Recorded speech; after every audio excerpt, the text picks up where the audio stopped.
Good morning, welcome back to another video. Today, using Brewer'sFriend, I'm going to show you how to create a recipe. This will be all grain based, much like the beer you have here. This is a American lager that I created right here on Brewer'sFriend, and with a handy book that I had recently purchased. I think it was called Brewing with the Masters, and there was a recipe inside that gave you a nice American lager, and I decided to go for it. I uses about mostly, I think I used Pilsner and Vienna malt, and then did about a pound or two of corn. It came out excellent. I used East Kent Golden hops. It just ended up being my favorite type of hop. A lot of folks loved this beer. It went fast, and I shared plenty. Nice, easy drinking summertime beer. So, how did I do it? I used Brewer'sFriend. Create a new recipe. You can plug in numbers from any recipe you find online with Brewer'sFriend, or you can make up your own. As you've heard in other videos, one of the first things you want to do is set up your profile so you know whether or not you're going to be using all grain, metric. These are all fields you can change. I find the easiest way is to go ahead and set up your profile so that it's all there. Same with your brewing equipment profile. Another video that we have there teaching you how to set up your equipment profile, which is handy. A couple things I am going to change is I'm going to up this just a little bit. 21 liters gives me about 5.5 gallons.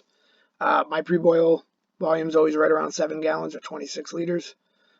I tend to do a 90-minute boil, so I'll change that as well.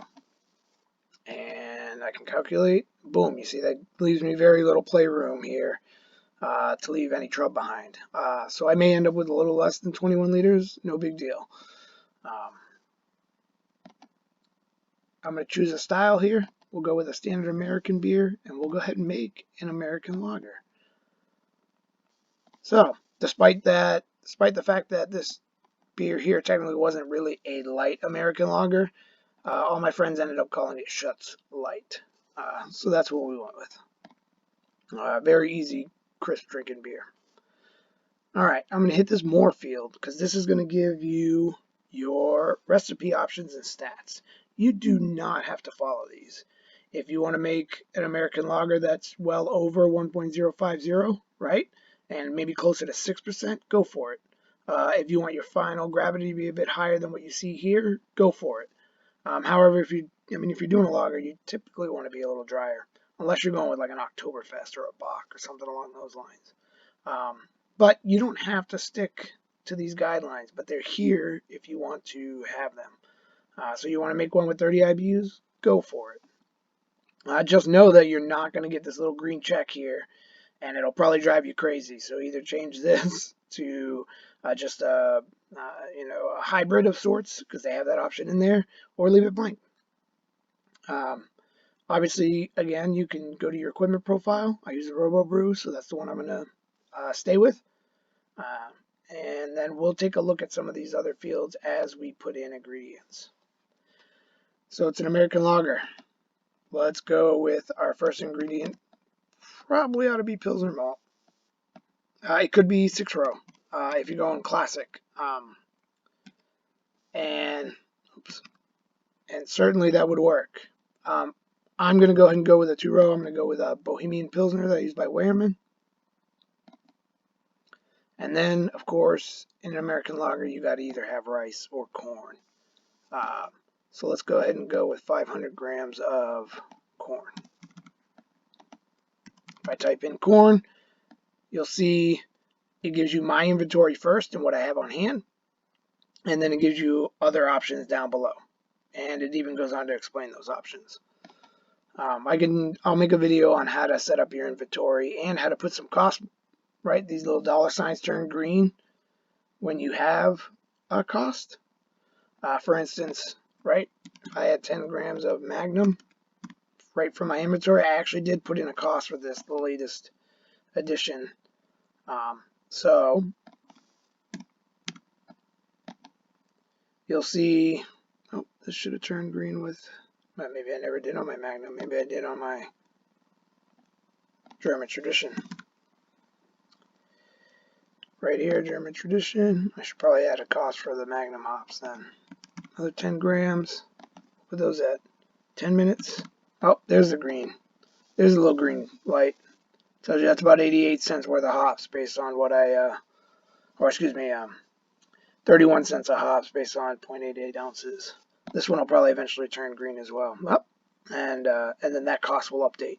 Had I done the same with these malts, I've had these for a while, so I never did put a cost in with them, but each time I buy new malts, I'll put in a cost, and these will turn green, and it'll give you an overall cost, which is extremely handy in trying to convince your significant other that, hey, this endeavor is worth the money.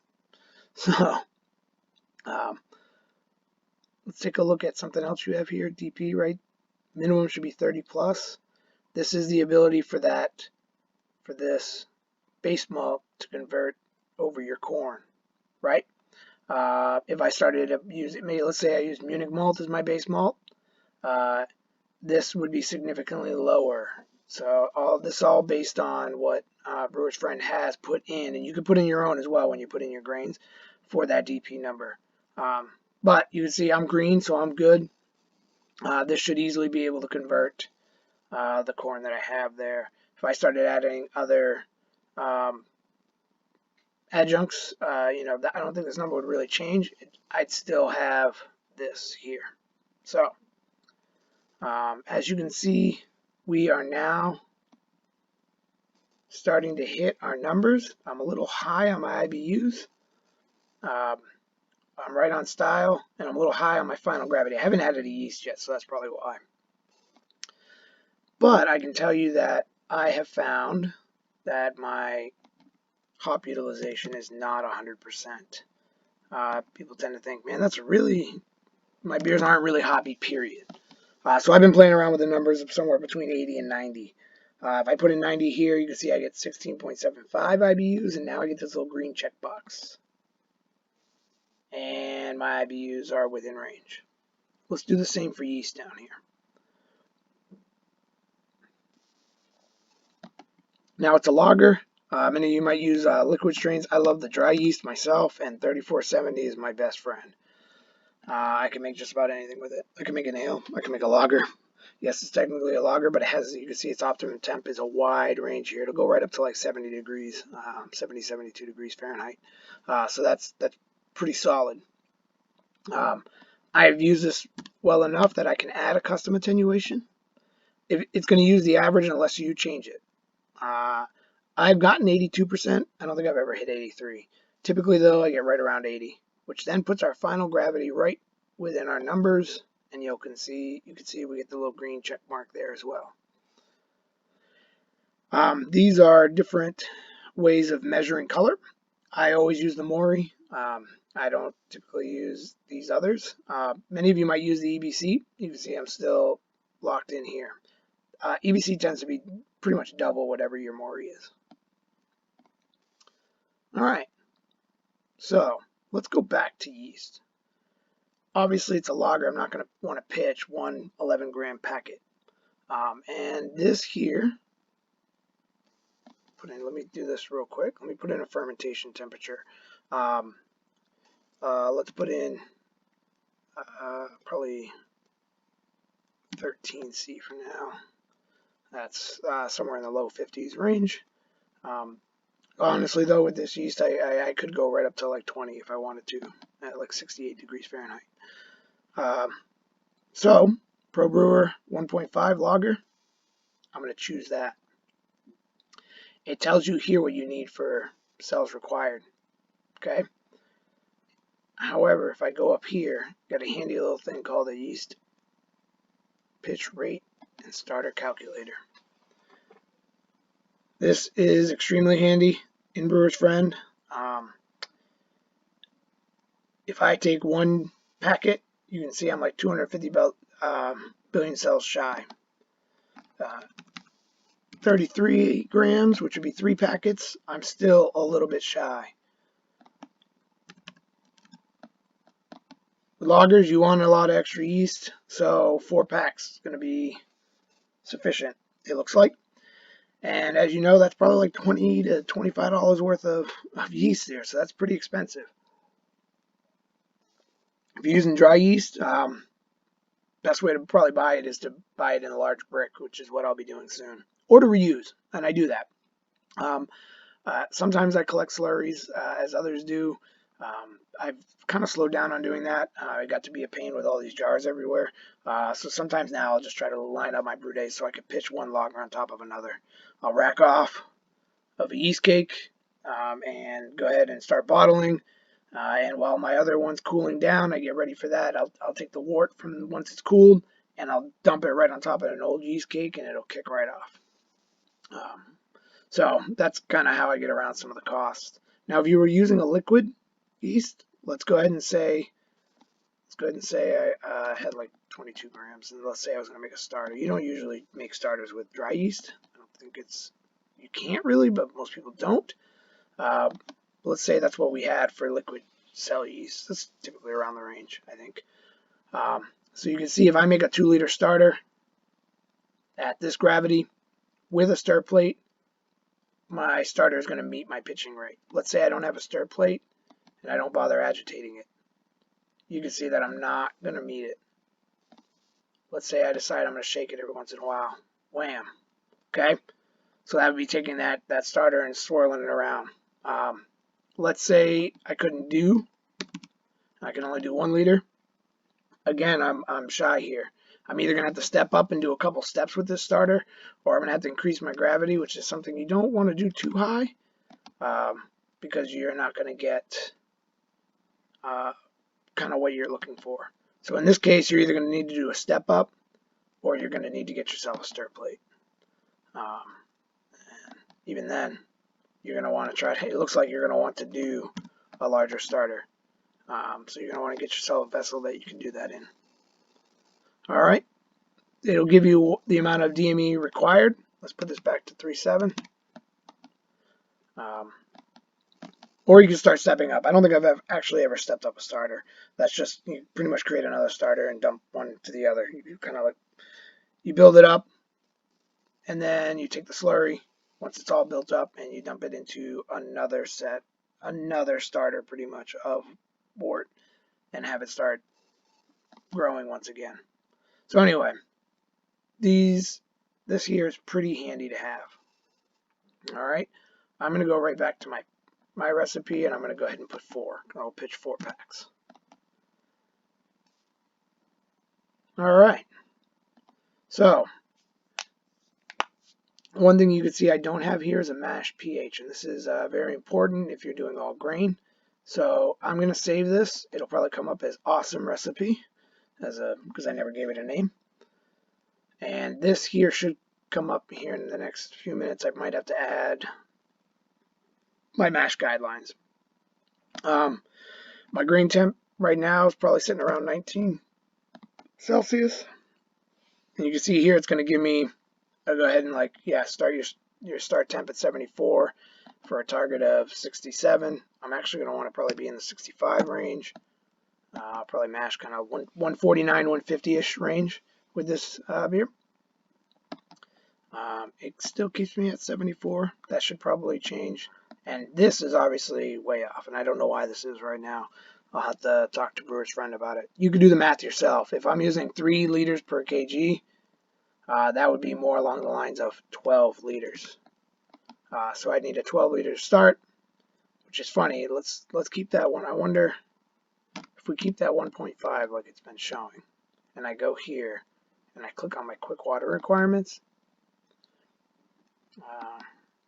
Of course, it wants me to save it again. I'll save, and then I'll click quick water requirements. Total mash water needed. Strike water volume at mash thickness of 3 liter kg. Look at that, 12. I love the fact that you could print this if you need to. You could also take a snapshot and keep it on your computer somewhere just so you can bring it up quick reference.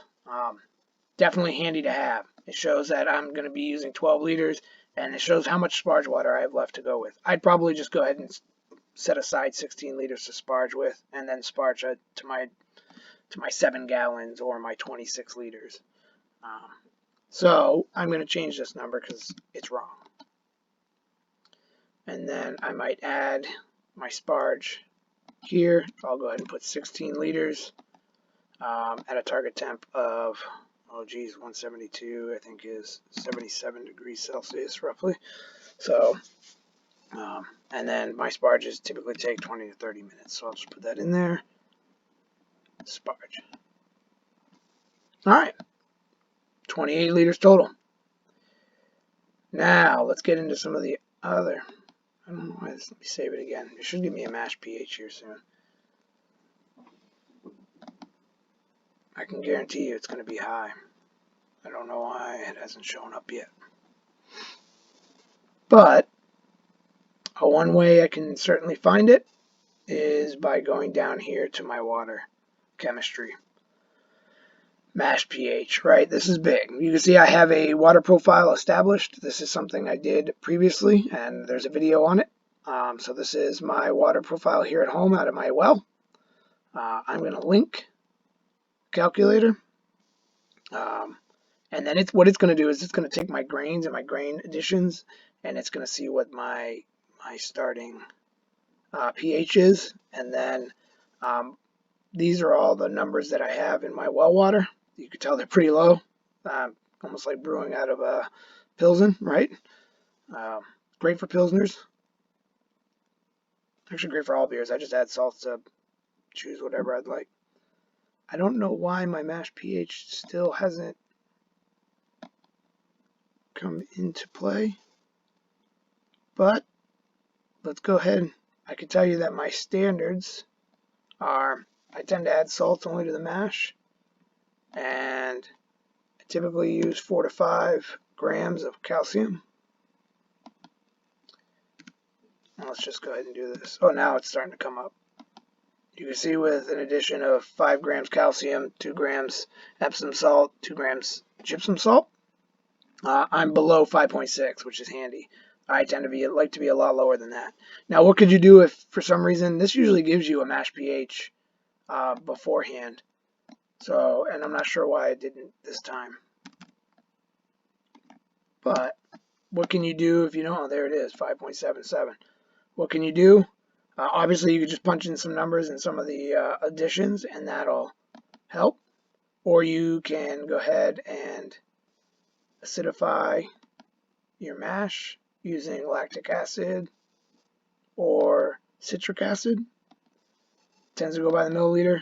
I can add 2 milliliters, and then that would help bring that up. And again, I use brewing salts. I just did a water chemistry video not long ago.